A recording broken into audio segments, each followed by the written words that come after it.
Magandang araw mga kakutsero. Ito na naman po ang inyong lingkod na si Jigs na magbibigay sa inyo ng giya ngayong araw ng Sabado. Ngayon po ay Enero 25 at meron po tayong 7 magagandang karera. Ang start time po natin ay alas 3 ng hapon. Uulitin ko po itong aking giya ay purely review and analysis ko lamang at walang halong information. Simulan na po natin. Race number 1 kung saan magsisimula ang winner take all. 3-year-old and above maiden race. Distance is 1400 meters at dito po full gate po tayo May 14 na kalahok but 12 in numbers.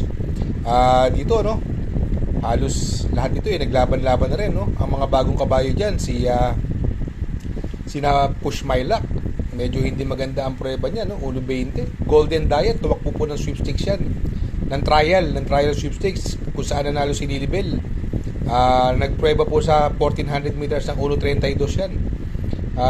Ito namang si Mirror of Justice ay nagprueba lang po ng 1.22. Ito yung Supreme Dynasty nasa kay ni Kelvin na bobo alam nyo mga kakutsero, mga 9 to 10 years ago, may Supreme Dynasty sa Amerika nagpapanalot po yung kabayong yun doon hindi ko lang alam kung ito yun dahil matanda na 9 to 10 years na ito 3-year-old pa lang ito parang hindi naman siya, pero sa akin wala kasi akong makita ang prueba na ito, baka galing din ito ng US.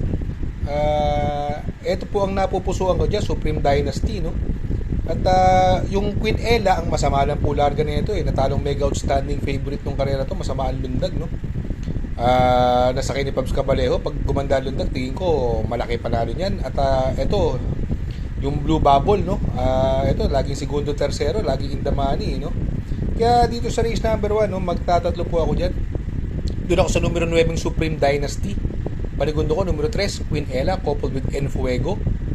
Sasama ko po Pandiado numero 5 AM Expresso coupled with Blue Bubble.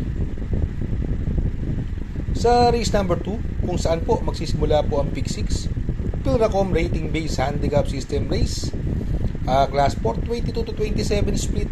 Distance is another 1400 meters at dito po may 10 kalahok. At dito matutunghayan natin nung nakaraan nagpagkalawang ito si Cluster at ang balita ko noon ay mukhang inayaw lang itong Cluster na to Alam naman natin ang tinalo niyan si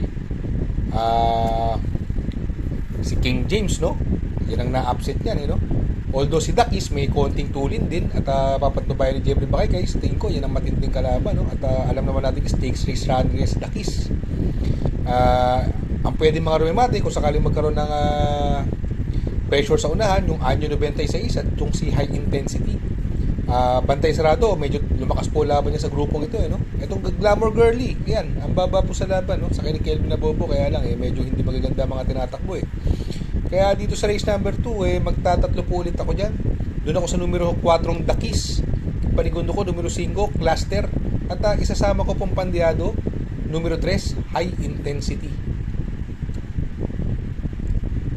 Sa race number 3 kung saan po magsisimula po ang Pick 5, Pilracom rating based handicap system race, class 5, 6 to 10 split, another 1400 meter distance at dito po may 6 na kalahok.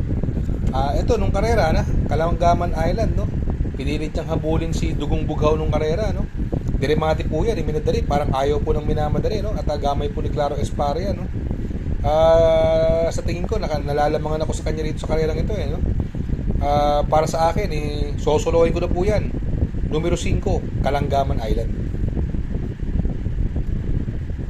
Sa race number 4 kung saan po magsisimula ang Pick 4, Pilracom rating based handicap system race, class 5 placer, another 1400 meter distance at dito po may 9 na kalahok.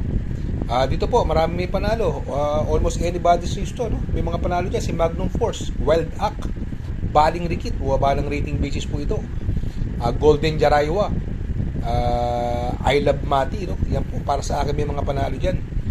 Pero sa tingin ko magdadala ng unahan po dito sa karera ito yung Wild Act at si Baling Rikit ito si Baling Rikit lately sinasabay at minsan inuuna pa po sa laban itong numero 6 Golden Jaraywa ito bababa sa laban kaya lang napagtatalo na karaan Si Magnum Force naman, ito sa tingin ko nga pwedeng rumimati sa karerang ito. Kaya dito sa race number 4, magtatatlo po ulit ako dyan.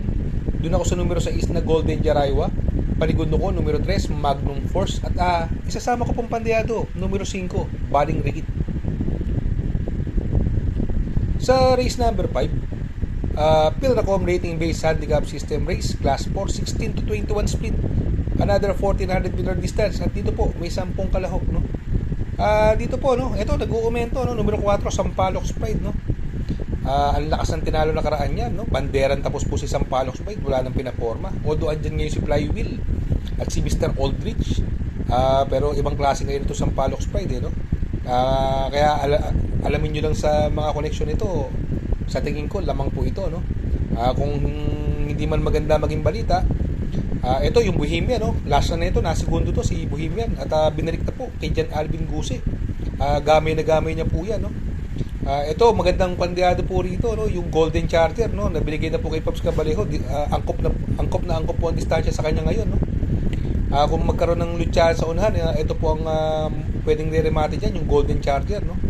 Kaya dito sa race number 5, magtatatlo po ulit ako rito. Doon ako sa numero 4, Sampaloc Pride. Panigundo ko, numero 8, Bohemian. At isasama kong pandiado, numero 5, Golden Charger. Sa race number 6, penultimate race, Pilracom Rating Based Handicap System Race, Class 5, 6 to 10 split.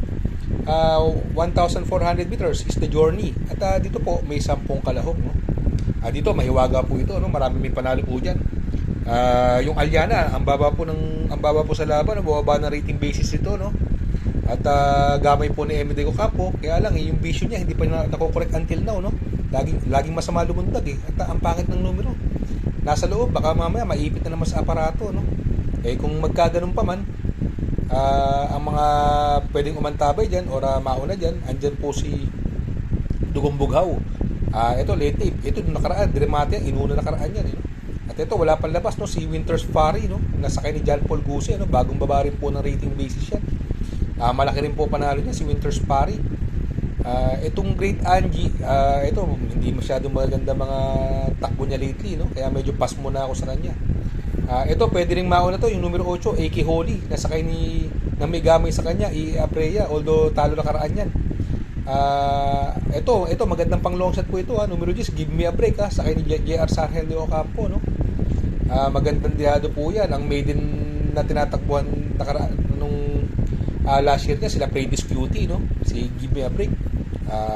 Pang long shot po yan, Give Me a Break, no? Pwedeng isama yan. Kaya dito sa race number 6, magtatatlo po ako dyan. Magdadalawa po ako dyan. Doon ako sa numero 8, AK Holy. Panigundo ko, numero 2, Dugong Bughaw. At isasama ko pong pandiado, numero 10, Give Me a Break.